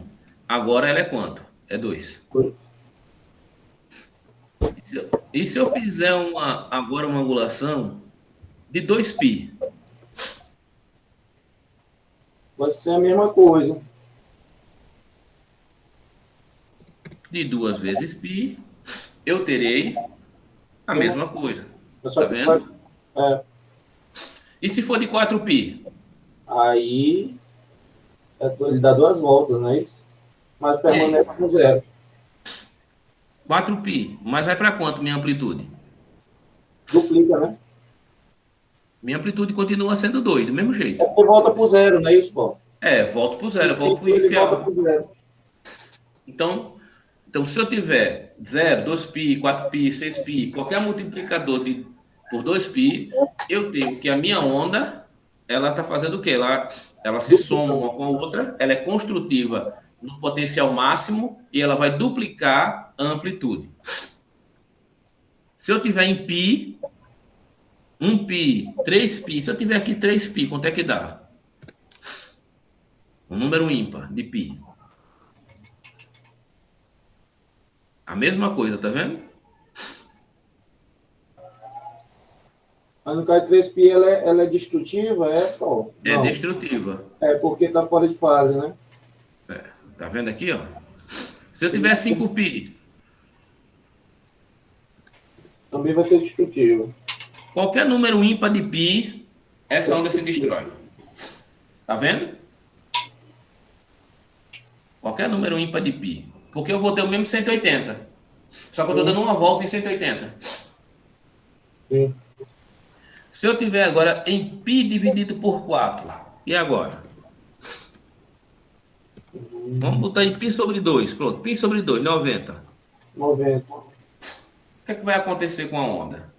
Veja, em 90, além da defasagem, o que é que eu vejo na onda? A onda ia do menos 2 a 2. Ela está indo não chega nem a menos 1,5 a 1,5.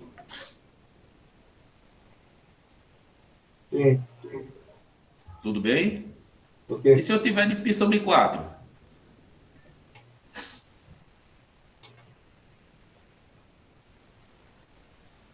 Veja, cada vez que π tender a 0, mais eu vou me aproximar dos valores máximos da soma. Sim. π sobre 6, π sobre 8. Ela vai chegando Esse mais valor, próximo do 2 aí, de 2 a 2. ele vai subindo mais aqui, de menos 2 a 2. A amplitude vai aumentando, né? Exatamente. Até chegando mais. Então, veja, o que é que eu preciso entender dessa equação trigonométrica? Que vocês vão usar isso aqui em muitas disciplinas. É você entender qual é a função da amplitude, isso é um seno, quem é K? O K aqui ele vai ser uma constante, tem relação com lambda. O ômega é 2πf. A única coisa que vai variar aqui é o tempo, certo? É o transiente. E eu tenho um defasador. E o que é que o defasador faz? Ele está movimentando minha onda em relação à onda original. Ok, pô. Tudo bem? Agora vamos lá. Se eu tiver se eu tiver se eu quiser uma frequência de 60 Hz, qual seria meu período? Vamos dividir. Como é que eu calculo o período? Vamos dividir por 60, né? Dá quanto? 1 dividido por 60. 0,016. 166. 0,0166. 66667, certo? Então, com isso, F vai dar aproximadamente 60. Como será que vai ficar a minha onda agora?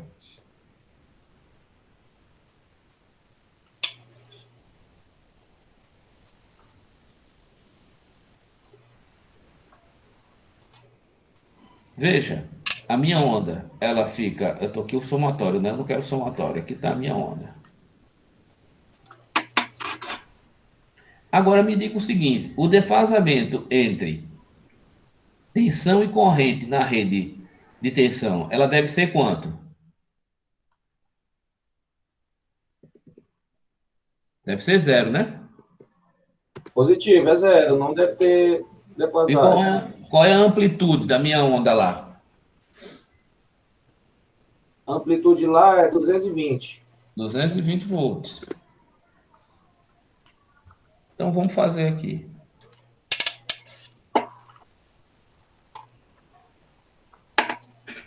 Veja. A gente vai usar isso em analógica, né? Também. Capacitor e indutor, né? Também. Análise de circuito. Circuitos analógicos. Então, veja. Se eu tenho a defasagem em 0, eu tenho ele de menos 220 a 220, não é isso? Mas veja como é que fica o somatório entre a tensão e a corrente. Aumenta, né? De menos 400 a 400, eles estão em fase. Agora, veja o que vai acontecer se eles estiverem fora de fase. Por exemplo, em π dividido por 8. 60 graus dá π dividido por 45 por 6, né? Por 6. E é 180, né? π dividido por 6.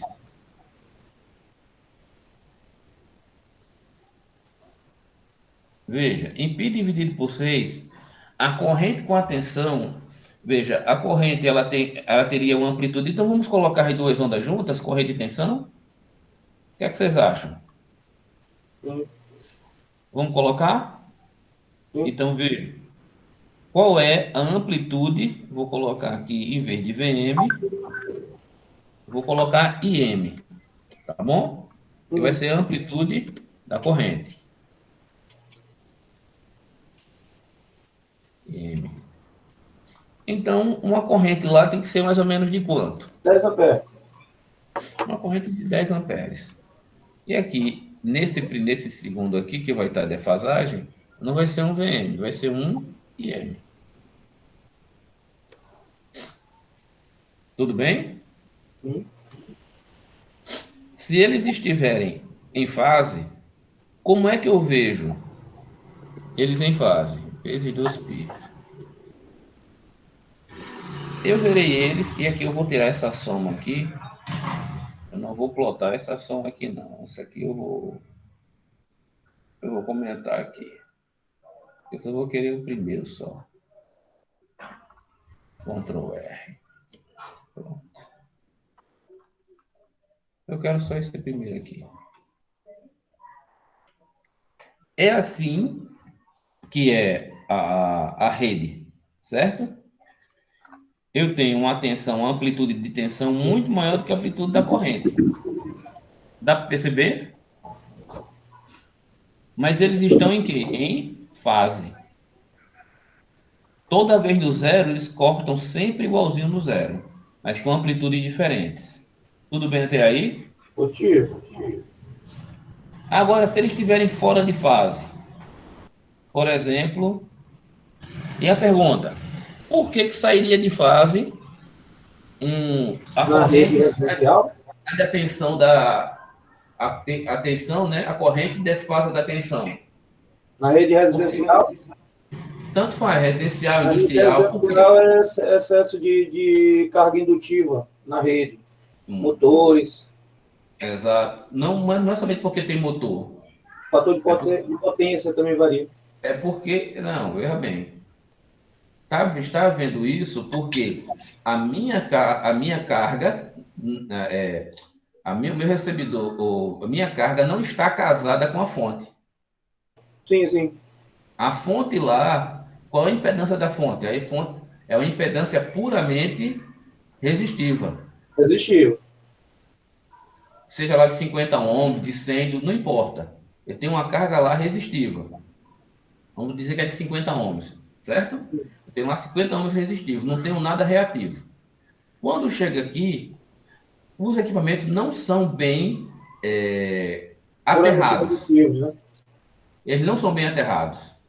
Como eles não são bem aterrados, eles não estão planejados para aquele local, não são bem aterrados, eles geram essa carga, ela não é puramente resistiva, ela tem uma parte indutiva. Sim. Como ela tem uma parte indutiva, essa potência não vira somente potência ativa. Uhum. Mas essa potência não é a potência aparente, não é somente potência ativa. É potência ativa com potência reativa. E essa potência reativa volta para a minha fonte. Sim. E na verdade, ela está defasada, a corrente está defasada da tensão. É o que nós vamos ver agora. E quanto maior for essa quantidade de potência reativa, maior será o defasamento.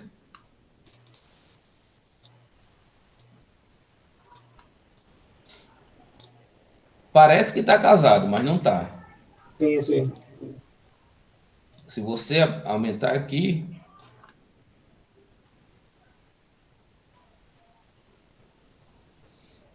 tá vendo que não está casado? Sim, sim. Então isso vai provocar perdas na rede. Só que a gente tem que aprender a começar a ler isso e entender o que está acontecendo fisicamente. Ô, Chico. Alguma dúvida até aí, senhores? Negativo.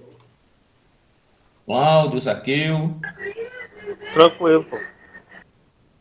tá tranquilo? Depois que eu pergunto, ninguém sabe de nada, né? É uma maravilha. Eu vou dividir aqui por 10 só para a gente ver melhor. Isso aqui vai ser dividido por 2, por exemplo, para a gente ver bem.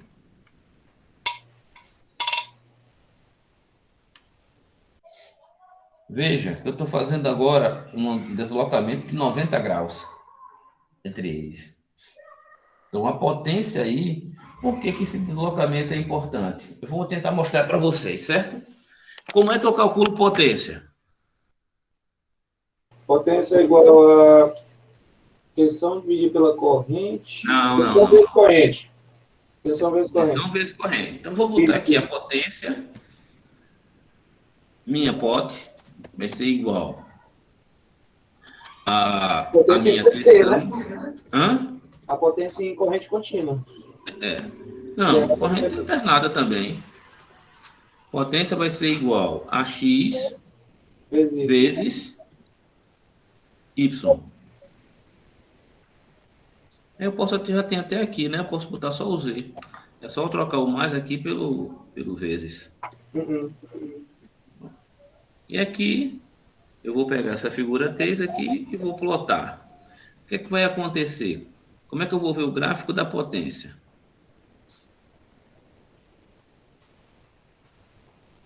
Eu vou plotar os três juntos. Aqui está tensão, eu vou plotar a corrente. Minha corrente é Y. Aí, como a potência é relativa à corrente e à tensão, ela vai ter variação lá, né? Se tiver defasado. Exatamente. Vou botar B aqui. Fazendo assim. Eu vou colocar B com estrelinha. Cadê? Com estrelinha.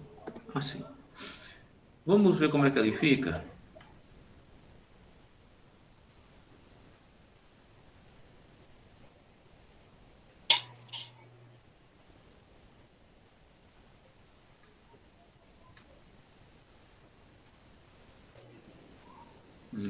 Não, tem que ser aqui ponto. Tem que botar um ponto aqui. Isso.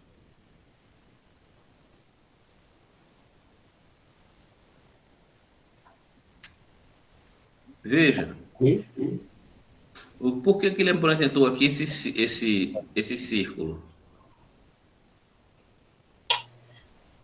Porque eu estou somando um seno com outro seno defasado. Ou seja, um pedaço do círculo com outro pedaço do círculo. Se eu juntar os dois, o que é que dá? Um círculo completo. Mas aqui eu vou fazer diferente. Deixa eu ver se eu ploto ele separado.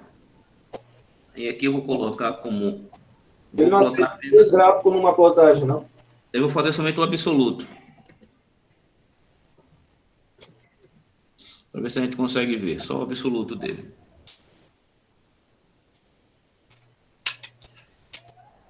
Aqui. Tá bom?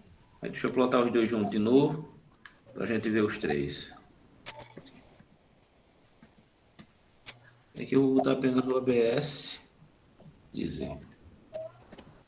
Agora a gente vê.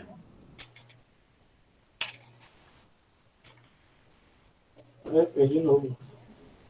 Mas ele está plotando aqui? Não. Mas ele plotou aqui em cima, tá vendo? Mas ele tirou a...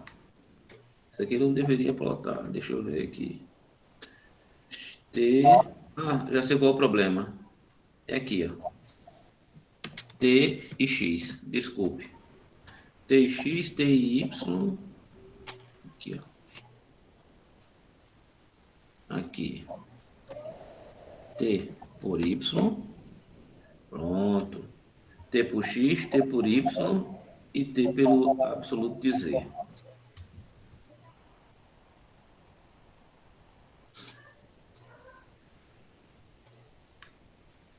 Dá para perceber aí. Agora, como é que a gente interpreta isso?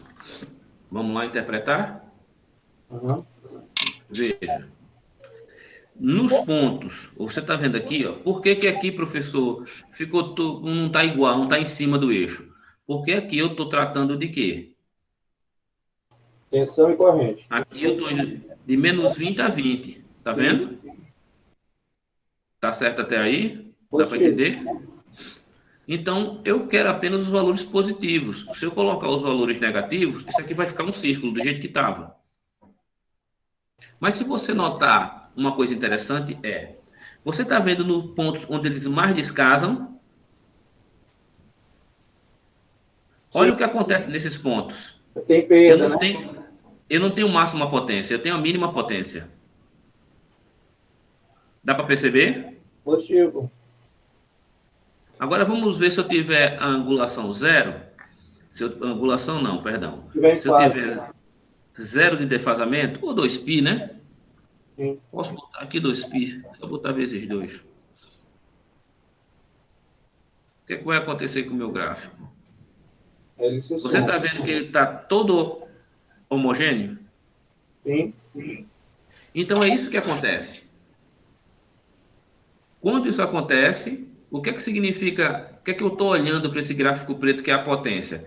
Toda a tensão e a corrente fornecida pela minha fonte está sendo aproveitada pela minha carga.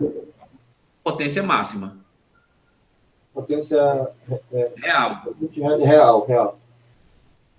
Minha potência ativa, minha potência real é máxima. Eu não tenho aí nada indutivo. Eu tenho uma potência puramente ativa, puramente resistiva. Tá, agora eu entendi do meu curso técnico lá, o que acontece. Então, é uma grande diferença de a gente ver os dados a partir de uma matemática de nível médio e ver alguma coisa a partir de uma matemática de nível superior. Sim. Então, o técnico, ele não sabe explicar, ele não deveria saber explicar isso. Sim. Mas aqui você está tendo uma visão gráfica e quando você vê um gráfico desse, não, isso aqui está acontecendo aqui, eu sei por quê. Eu sei por que está acontecendo. Eles estão em fase, como eles não estão defasados, a potência é máxima. Por quê? Eu não tenho parte imaginária no meu número real. Meu número imaginário, perdão. No meu número complexo, eu não tenho parte imaginária, eu só tenho parte real. Se eu tiver apenas parte real, porque significa que eu não tenho defasamento, estou aproveitando toda a minha tensão, toda a minha corrente. A minha potência é máxima. Poxa. Vocês estão vendo como isso aqui serve também para ótica? Claro, acoplamento óptico e fibra ótica. É a mesma coisa. O princípio é o mesmo. Quanto mais acoplado eu tiver, mais luz eu estou captando.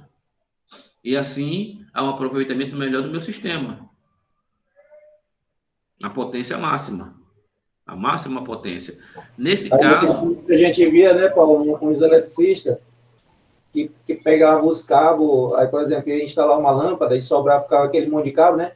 Aí o cara enrolava, fazia uma espiralzinha para poder ficar bonitinho.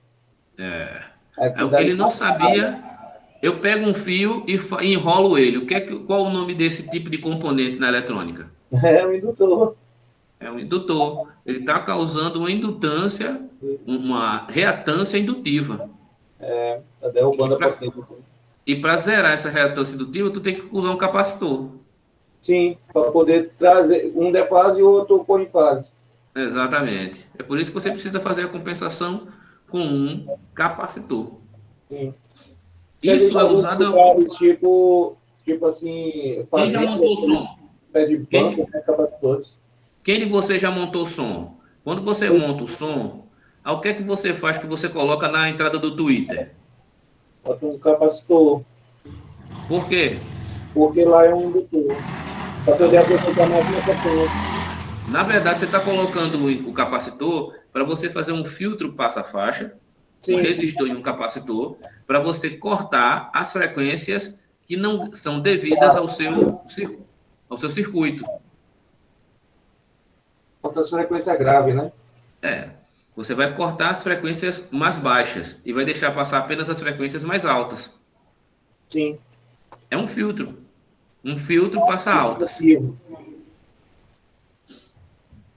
Então veja que tudo que a gente faz, o pessoal não sabe o que está fazendo tecnicamente e teoricamente, mas a gente tem que saber. Isso, claro, vocês vão estudar numa disciplina, uma parte de filtros, né? Aham. Como gerar, como é que são feitos. A disciplina de eletrônica, análise de circuito analógico tem lá uma parte de filtros.